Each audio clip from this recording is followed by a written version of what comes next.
सतयुग के अंदर अगर मन से भगवान को याद करो उसका कोई फल नहीं था, लेकिन भगवान को लगा कलयुगी मनुष्य बहुत बिजी है, उसके पास टाइम कम है, आयुष्य भी कम है। सतयुग में तो ऋषि मुनियों को मैंने 5-5 हजार साल का आयुष्य दिया था, 1-आध हजार साल भी अपने संसार में डाल दे तो 4,000 मेरी तपस्या कर सकते थे। अब कलयुग का मेरा बेचारा मनुष्य अभी तो जन्मता है, उसके साथ उसके ऊपर पढ़ाई का बोझ, स्विमिंग क्लास का बोझ, कराटे क्लास का बोझ, कितना बोझ वाला बालक बन जाता है। वो बालक धीरे धीरे बड़ा होता है, उसके ऊपर दूसरा तीसरा बोझ, उसकी शादी होती है, कितना कम समय उसके पास होता है। और ये कम समय के अंदर सब तीर्थों के अंदर बेचारा पहुंच सके न पहुंच सके, इसलिए भगवान ने कलयुग के मनुष्य के अंदर एक कंसेशन दे दिया।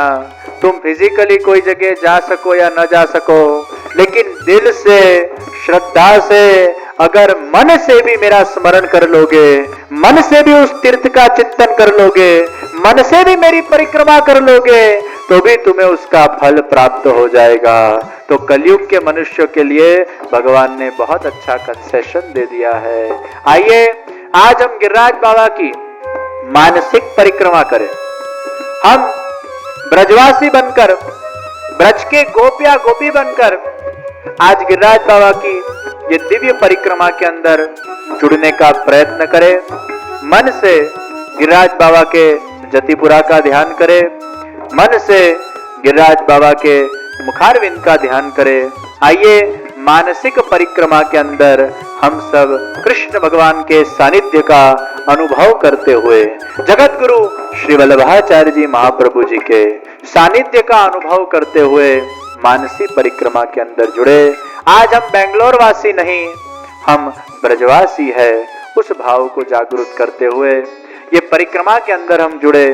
सबसे पहले गिरिराज बाबा के मुखारविंद का ध्यान करें। ये गिरिराज बाबा का जो मुखारविंद है उसमें श्रीनाथ जी बाबा की छवि है।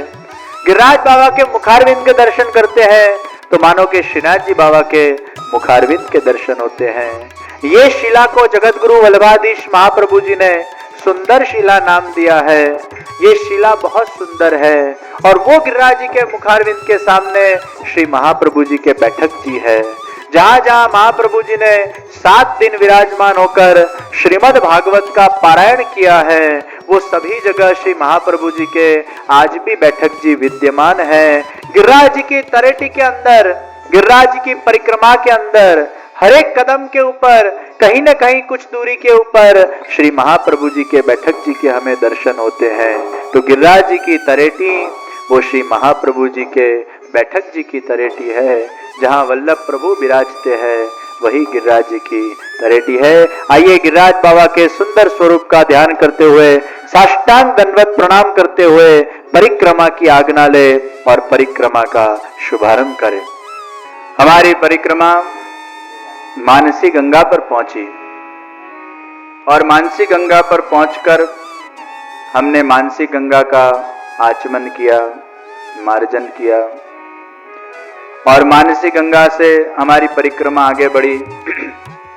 हम दान घाटी पर पहुंचे। यह वही दान घाटी है जहां कृष्ण भगवान ने सबसे पहली बार टैक्स परंपरा का शुभारंभ किया।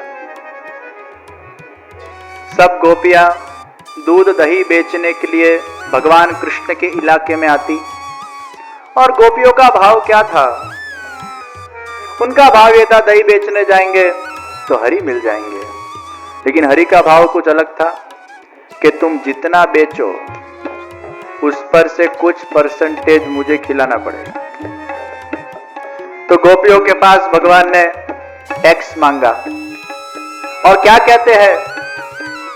गोवर्धन ते शिखर वे मोहन दिनी टेर, अंतरंग सो कहत है तब ग्वालिनी राखो घेर, नागरी दान दे, नागरी दान दे, नागरी दान दे। और दान में क्या मांगते हैं? गोरस मांगते हैं। गो यानी इंद्रिय, और इंद्रिय में से प्रकट होता हुआ जो लौकिक रस है।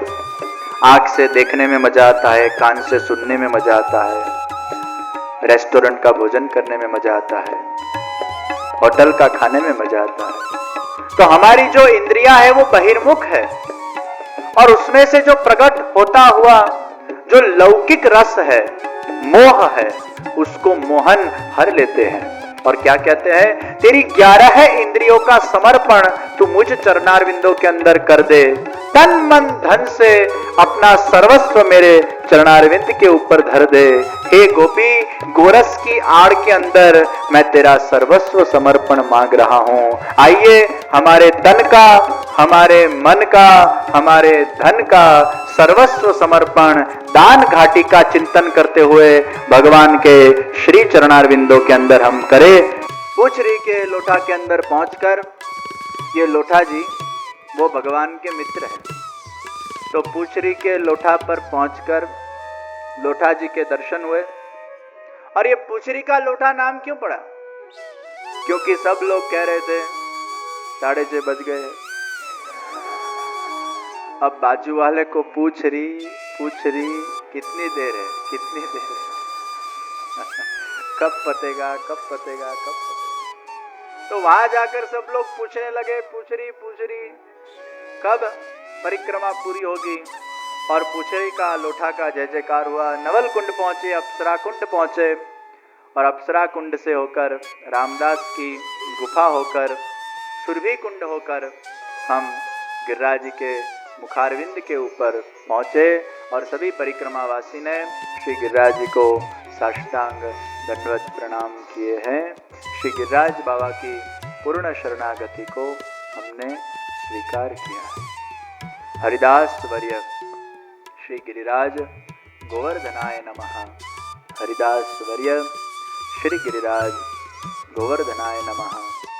श्री गिरिराज बाबा का भाव से परिक्रमा करने के बाद सब परिक्रमा वासियों ने कहा कि लाला, इतना सारा भोग धरा, वो तो वैसा का वैसा धरा हुआ है, ये तो कुछ खाया ही नहीं, हमारी सब मेहनत बेकार।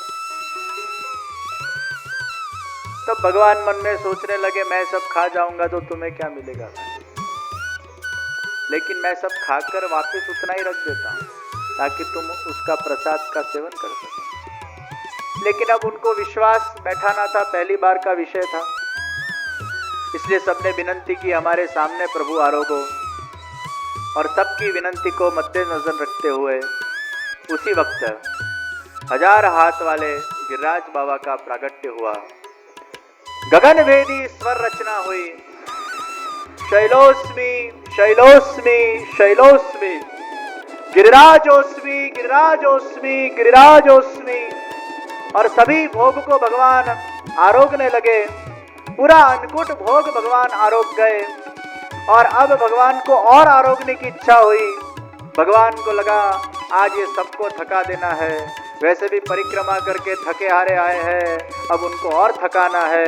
इन लोगों ने मेरी परीक्षा ली है, आज मैं इनकी परीक्षा लेता हूँ। भगवान ने कहा और लाओ और लाओ और लाओ, आनौर आनौर आनौर। और आनौर आनौर बोला भगवान ने, तो जिस दिशा में उंगली की उस दिशा का नाम पड़ गया आन्योर गांव। वहां से सब भोग लोग वापस बनाकर लाने लगे, भगवान आरोगने लगे। अन्नकूट महायज्ञ संपन्न हुआ है। इंद्र के अभिमान को भंग करने के लिए भगवान ने अन्नकूट यज्ञ किया। इंद्र को पायमान हुआ, इंद्र ने बरसात बरसाई है। सभी व्रज भक्त दौड़ते दौड़ते भगवान के पास आए और भगवान की शरणागति को स्वीकार करते हुए कहने लगे, कृष्ण कृष्ण महाभाग त्वन्नाथम गोकुलम प्रभोः त्रातुम अर्हसि देवान् कुपितात् भक्तवत्सलः कुपितात् भक्तवत्सलः कुपितात् भक्तवत्सलः। हे भक्तवत्सल भगवान, हम आपके हैं, आप हमारे हो। निश्चित हमें श्रद्धा है कि आप हमें इस विपत्ति और आपत्ति में से बचाओगे। भगवान ने गिरिराज बाबा को धारण किया। 7 दिन तक धारण करने के बाद इंद्र का अभिमान भंग हुआ। इंद्र ने साष्टांग दंडवत प्रणाम किए। भगवान की गोवर्धन लीला समाप्त हुई। और वहीं वो वृद्ध व्रजवासी ने सब गांव के व्रजवासियों को कहा, ये वही हाथ है जिस हाथ के द्वारा भगवान ने गोवर्धन उठाया था। अरे गांव के व्रजवासी, आज वही श्री कृष्ण का प्रागट्य वापिस अपने ब्रज भूमि के अंदर होने जा रहा है। ये वही भगवान की भुजा है, ये वही भगवान का हस्त है, जिस हस्त से भगवान ने अनेक व्रज भक्तों की रक्षा की थी। सब ब्रजवासियों के अंदर भगवान के प्रति श्रद्धा का विकास हुआ। श्रद्धा दिन दुगनी रात चौगनी बढ़ने लगी। हस्त को प्रकट किए हुए 79 ईयर्स हो गए और अब भगवान को हुआ, अभी तक तो मेरे हस्त का परिचय हुआ, अब मैं इन सबको मेरे मुखारविंद का परिचय कराऊं। Face is the index of the mind. Whatever you are thinking, it is reflecting on your face. Your eyebrows has a relation with your thoughts. Your eyes has a relation with your heart.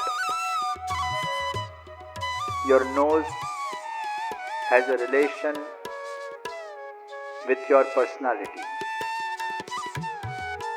इसलिए इज्जत के प्रतीक के रूप में नाक को रखा गया। मेरी नाक कट गई।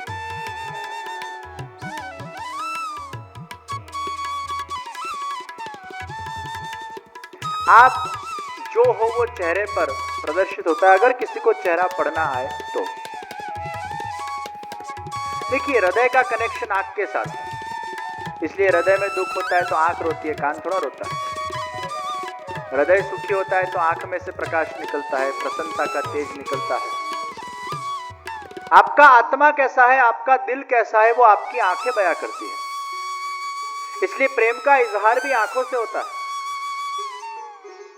व्यक्ति की आंख वो उसके आत्मा और उसके हृदय का रिफ्लेक्शन प्रकट करती है।